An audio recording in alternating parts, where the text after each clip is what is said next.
Pag-asa, mibutyag nga ulanon ang kasagarang mga parte sa Luzon ug Visayas karong adlaw tungod sa southwest monsoon o hanging habagat nga maoy padayong nakaapekto sa nasod.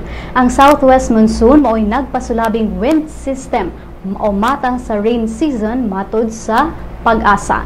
Sa latest update sa Pag-asa kaganinang alas 11 sa buntag, matud niini nga ang habagat gilaumang magdala og pag-uwan sa Metro Manila, Ilocos Region ug mga probinsya sa Mindoro, Palawan, Cavite, Laguna, Batangas, Bataan, Pampanga ug Zambales.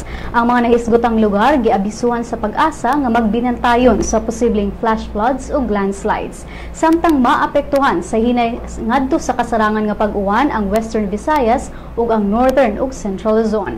Giawag ang mga residente sa maong mga lugar nga magbinantayon sa posibleng pagbaha ug pagdahili sa yuta. Sigon sa Pag-asa nga kasarangan ngadto sa kusog nga hangin ang mohuros gikan sa habagatang kasadpan ang magpasulabi sa Luzon ug Visayas ug kasarangan ngadto sa kusog nga pagbawd ang masinati sa kadagatan sa maong mga probinsya.